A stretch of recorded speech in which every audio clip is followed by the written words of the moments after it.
সবার সঙ্গে আমিও ইনফ্যাক্ট আজকে প্রেমে পড়ে ঘর ছেড়েছেন যিশু সেনগুপ্ত। এই ঘটনায় উত্তাল ইন্ডাস্ট্রি থেকে শুরু করে সোশ্যাল মিডিয়া, এমনকি নিজের বাড়িও নাকি ছেড়েছেন অভিনেতা।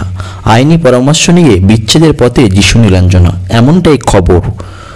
বিচ্ছেদের গুঞ্জনের মাঝেই অসুস্থ হয়ে পড়েন নীলাঞ্জনা, সেখান থেকে চাউর হয় বিচ্ছেদের খবর। মায়ের এই দুঃসময়ে পাশে রয়েছেন মেয়ে সারা সেনগুপ্ত। শুধু সারাই নয়, নীলাঞ্জনার পাশে দাঁড়িয়েছেন তার বন্ধু মহুয়া চট্টোপাধ্যায়, যিনি শাশ্বত চট্টোপাধ্যায়ের স্ত্রী।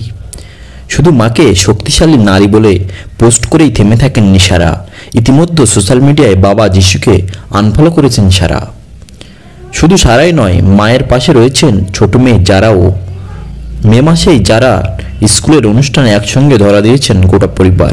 কয়েকদিনের মধ্যেই পরিবারে এই বিচ্ছেদ। নীলাঞ্জনার বন্ধু রাগেশ্বরীও তার পাশে দাঁড়ানোর বার্তা দিয়েছেন সোশ্যাল মিডিয়ায়। পাশাপাশি শাশ্বত চট্টোপাধ্যায়ের স্ত্রী জানিয়েছেন যে তিনি সবসময় থাকবেন নীলাঞ্জনার পাশে। যেখানে নীলাঞ্জনার সাপোর্টে এগিয়ে এসেছেন তার শুভাকাঙ্ক্ষীরা, সেখানে কার্যত নীরব যিশু।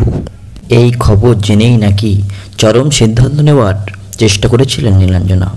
শোনা যাচ্ছে ডিহাইড্রেশন নয়, নার্ভাস ব্রেন ডাউনে আত্মহত্যা করতে চেয়েছিলেন তিনি। যদিও এই ঘটনা সম্পর্কে কথা বলতে চাননি কেউই, তবে অন্দরের খবর দুজনের সম্পর্ক তলানিতে ঠেকেছে। এই মুহূর্তে টলিউডে তথা সোশ্যাল মিডিয়ায় যিশু ও নীলাঞ্জনা সেনগুপ্তের ডিভোর্স নিয়ে বর্তমান চর্চা তুঙ্গে। তবে কোনো বিষয় নিয়ে মুখ খুলছেন না যিশু ও নীলাঞ্জনা। সমাজ মাধ্যম থেকে পদবী ও যিশুর সঙ্গে সমস্ত ছবি মুছে ফেলার পর থেকেই জল্পনার সূত্রপাত। তবে বর্তমানে নীলাঞ্জনার পাশে দাঁড়িয়েছেন তার বান্ধবীরা, তার মেয়ে, তার গোটা ফ্যামিলি সহ তার আত্মীয় স্বজনরা। এখন দেখার যিশু সেনগুপ্ত শেষবেশ কী ডিসিশন নেন, এবং আমাদের চোখ সবারই সেদিকে থাকবেন।